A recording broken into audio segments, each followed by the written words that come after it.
Hey, John Strohmeyer, welcome back to Five Star Counsel. This week, we are lucky enough to be joined by Maddy Martin from Smith AI. Welcome back, Maddy. Thanks, John. It's great to be here. Nice to see you. It's great to see you. This week, we're talking about increasing the speed to expert, and it's a bunch of jumbled words. What I'm trying to get at, what I wanted you to talk to us about, is how do we cut down the time it takes for a potential client to go from raising their hand and saying, I need help, to being onboarded. Because the faster we get them onboarded, the faster they start receiving those legal services. And whether you've picked Mike Whalen's expert status or you've picked the kind of more broad-based, less expert status as a lawyer, either way, every practice benefits from speeding up how people can get through your system. And there's a lot that we can be talking about. And with that kind of wide opening for you, Maddy, I'm going to let you just start talking about what you think is important. No, I mean, John, I appreciate that. And I think the most important thing, if we consider that in this scenario, the expert is the attorney. Now, we could argue, is it the intake specialist? Is it the paralegal? But let's say that it's the attorney.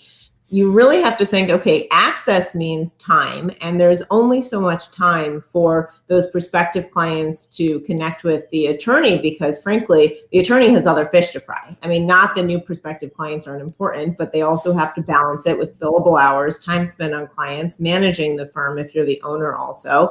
And as a result, you really have to think about what does the access look like?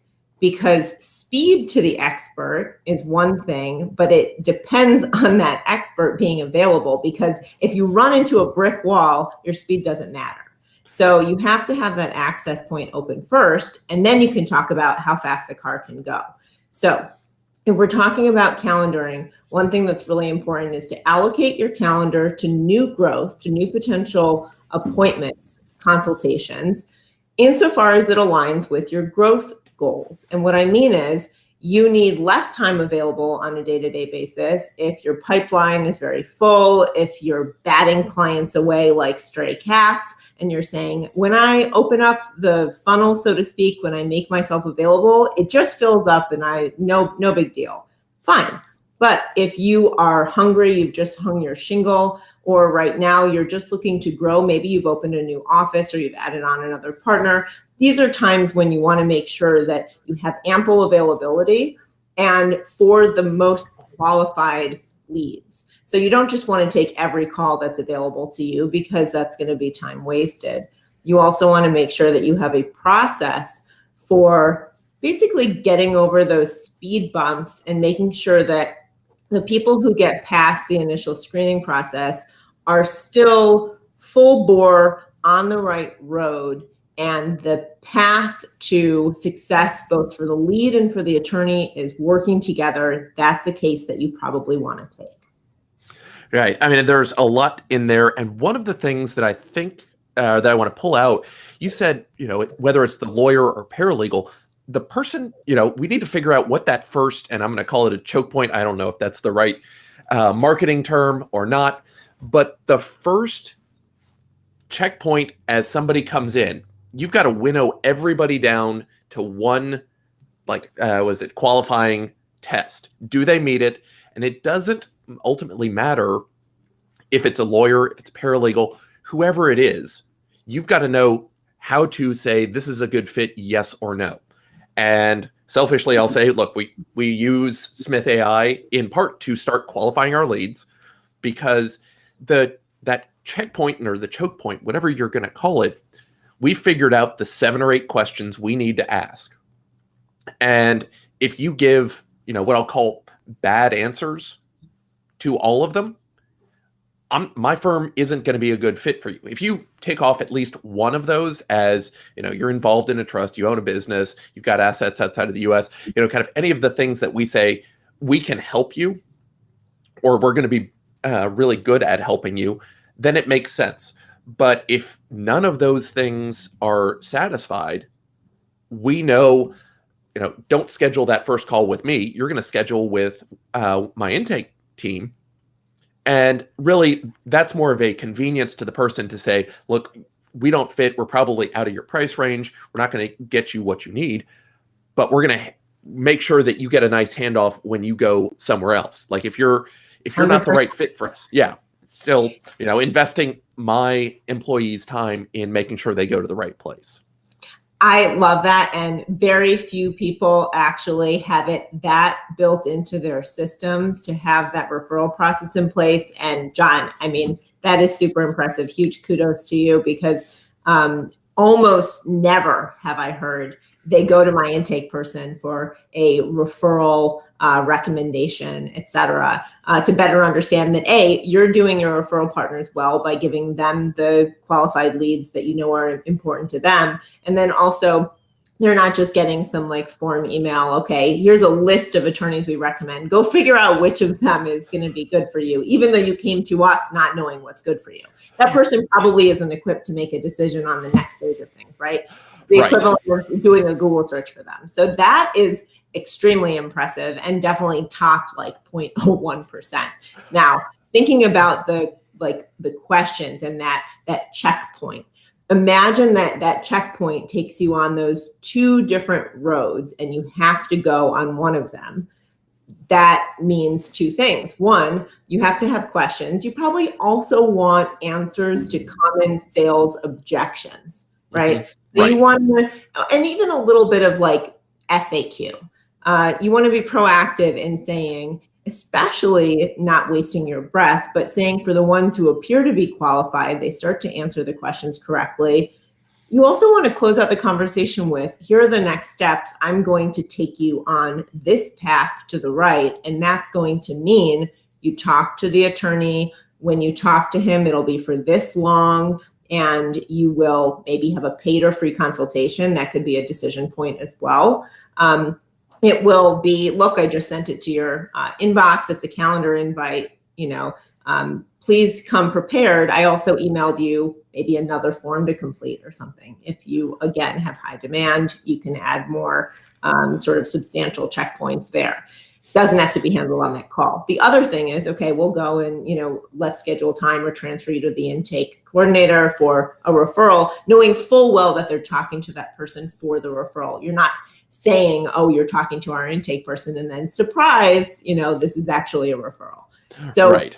Make sure that you set out the ground rules, because one of the things that the Clio report shows year after year is clients don't know what to expect. And if you don't supply information to them, they don't know the questions to ask. So you, as the expert, your team working for the expert, has to be equipped to anticipate those questions that they should ask or they should know the answer to if they don't ask. Exactly.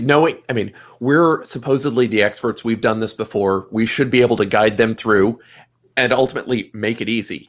And one of those questions that we recently added is, are you looking to hire an attorney? I don't know how many other attorneys aren't even asking that basic question. Brilliant. Because, it's just a baseline.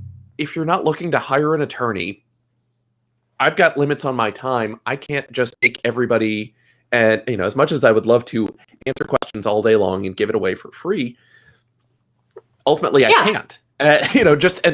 And so we've set up our when people call and they say, well, no, I'm not looking to hire an attorney. I just want some information. That's great. That is precisely why we have our YouTube channel, so people can get some free answers. And there it is. If you're looking for just a quick answer, maybe we've answered it for you.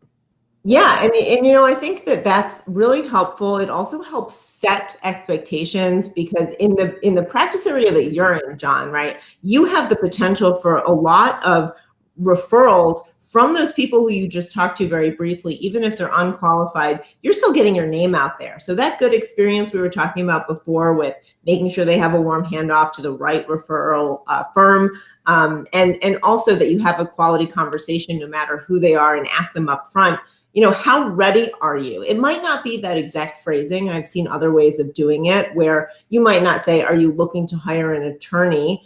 Maybe more binary, but instead a range. So how ready are you to hire an attorney? What does your time frame look like for hiring an attorney? And you may get a no answer to that. Like, I don't have one. I'm just looking around right now. Or you might get an answer that says, like, this is really urgent for me. And you might, depending on your practice area, not need to know, are they looking for an attorney, but how urgently they're looking for an attorney. So in criminal defense and personal injury, maybe even in family law and immigration, there can be a sense of urgency and even to the extent of panic that is so extreme that may determine whether or not you're going to speed up the access to an expert because they're doing court the next morning. Like, for example, right. Justy Nickel, we both know Justy. So right. Justy has a process where it's so automated and streamlined, where it goes to the receptionist and then it goes to the intake form, the agreement, billing, et cetera. She gets to work, that she has sped up not just access to her, but also access after her and through her to get the signed agreement so she can actually be in court the next morning if someone has that degree of urgency. So you need to figure out, what question do you need to ask based on your practice area and what you're going to say yes to, or what that answer to that question is going to mean for where you take that conversation. If someone says, John, I'm actually not looking for an attorney, are you in a position where you need to convince them? Like, it sounds like you need an attorney and you want that case and you're going to do everything to compel them to have a consultation? Or are you going to say, you know what, I have plenty on my plate. I don't need to win this person who's not convinced. It's not worth my breath. I'll give them some information and they'll come back to me when they're ready to make a decision. Exactly. I mean, we've got the choice of the people we bring on. And right now, if they're not in the mood to hire an attorney, it's going to take more energy for me to get them on board. I'm better served. Everybody's better served getting the people who are ready to move forward.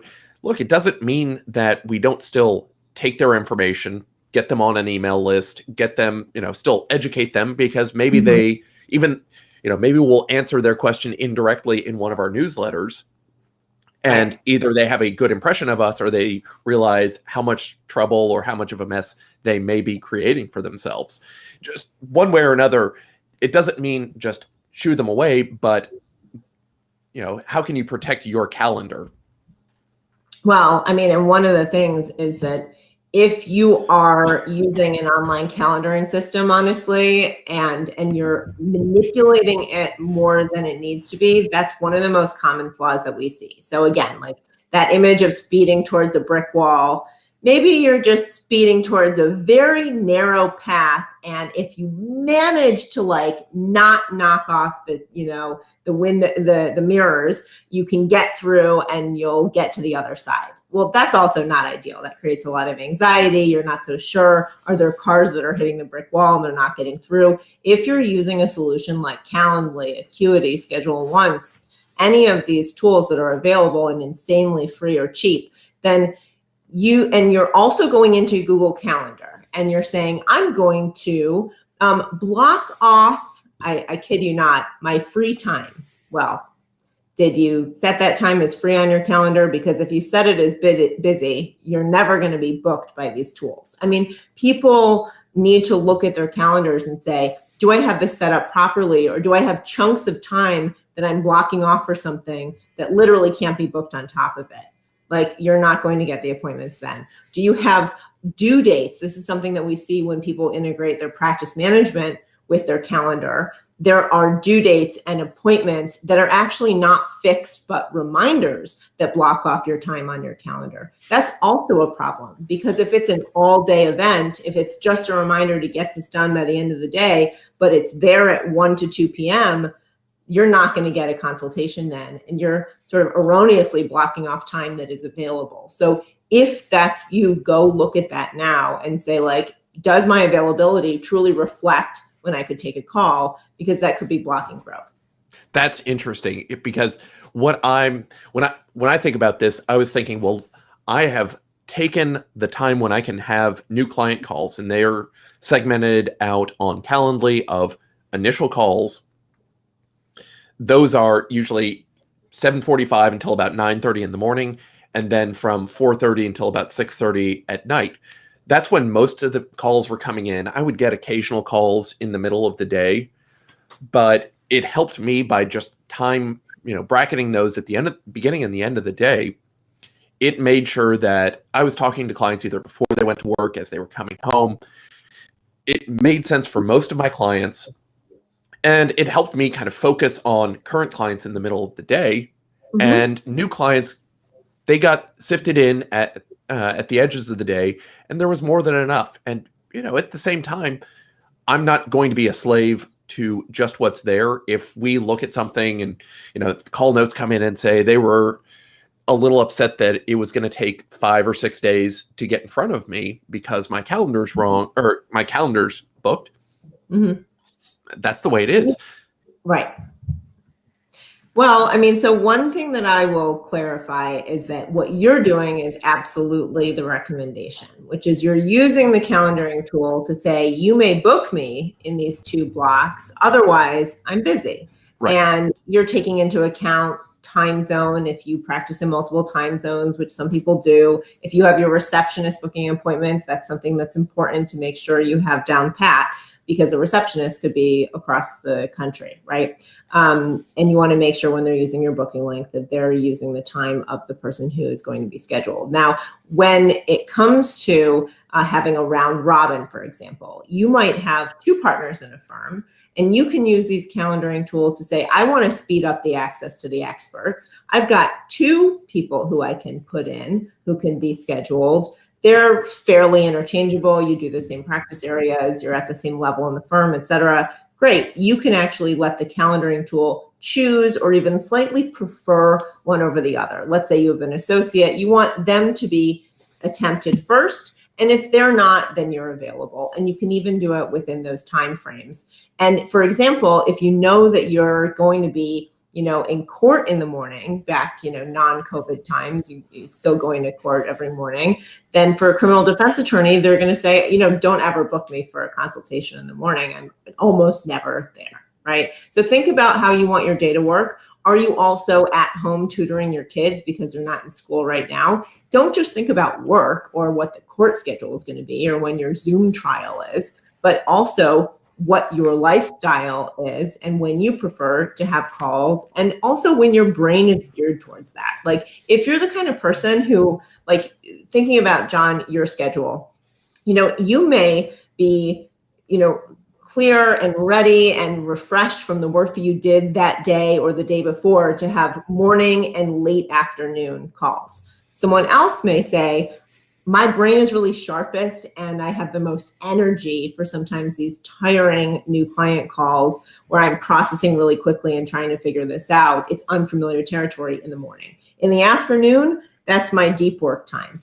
Do what suits your work, your life, your brain, right? And that's something that we don't address very often. Like, how are you wired, and are you setting your calendar up for deep work, for meetings, for clients, new potential clients, time doing a podcast at the time that you are best suited to do that work?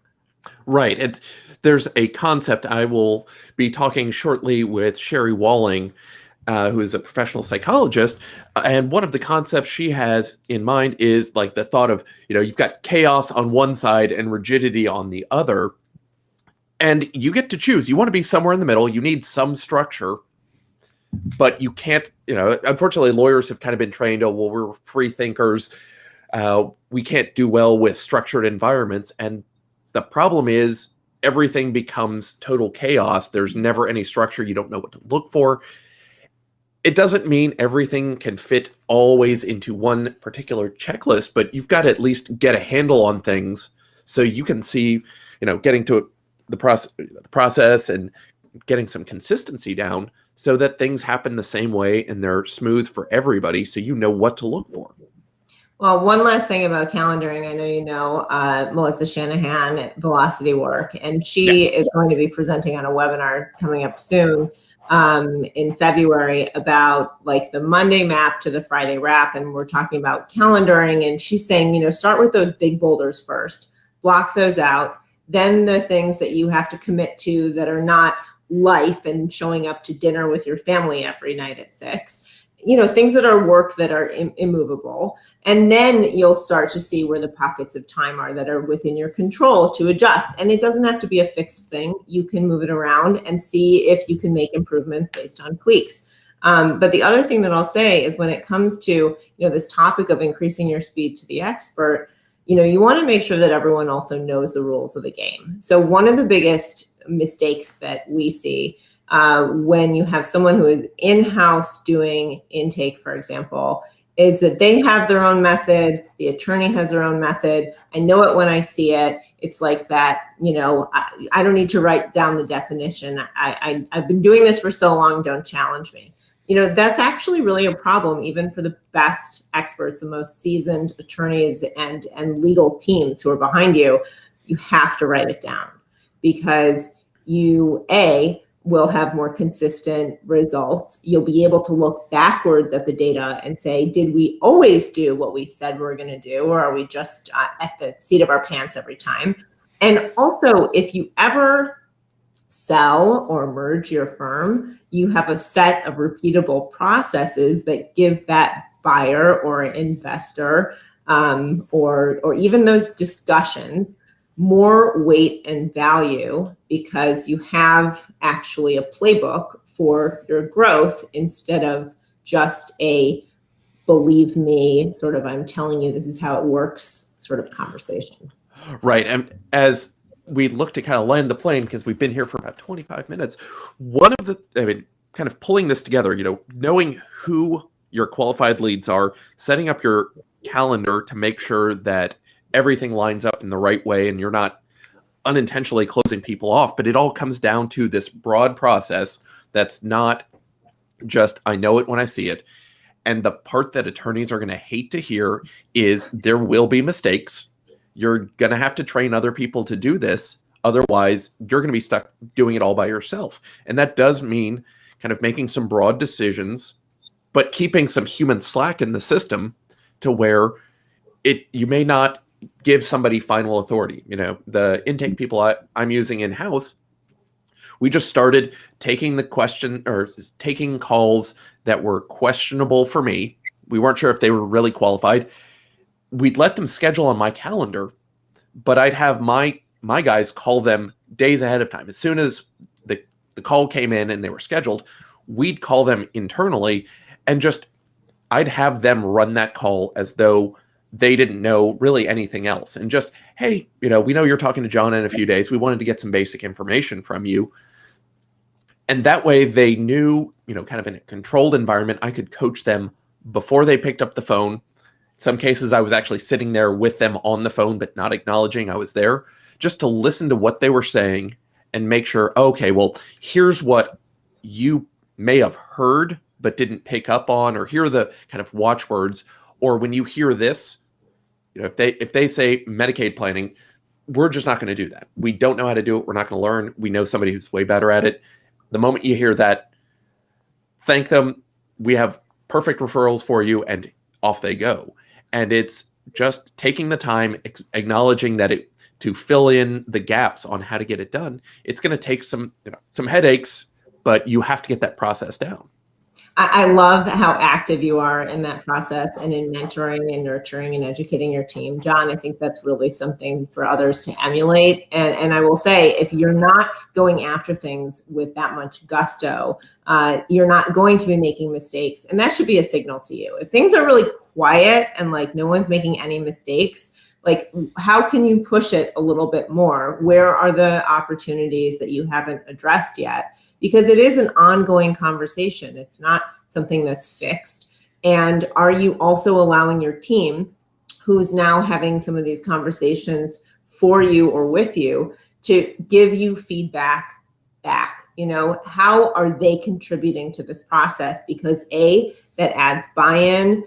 B, it gives you more perspectives that even you, the attorney, may not have considered. Or as you step back and you give your team more control, you need to still remain in touch with, you know, the questions that they may have or that they're hearing on the other side of the line. So make sure that your team feels comfortable bringing questions to you. And I think having you initially shadowing them sets up a very collaborative atmosphere from the start, where they feel like you have their back and you want them to be successful. So that's a big thing. You know, how do you stay accessible? How do you get the speed to the expert? You also can't be doing every single one of those calls yourself. You have to trust other people. So delegating it and doing it well, as you're describing, is an essential part of this process. Maddy, I think that is a great summary, and I think that's probably a great place for us to leave it for today. Well, you're with Smith AI, but where should people find you online? Well, so you can find us at smith.ai. That's just smith.ai. And we would love to have a consultation with you and learn how we can help your law firm grow and sustainable, predictable profits over time that give you peace of mind and the time to join John on shows like this and learn a little bit extra. So use the code 5STAR for $100 off your first month. And we have some special promos that happen from month to month also that you might stack onto that. So check things out on our website, schedule the consultation, and you can always chat with us live, because we don't just answer calls. We also answer website chat, text, and Facebook messages too. So we'll be on the front lines for every channel where you operate. Excellent. Maddy, thanks so much for being here. Thanks, John.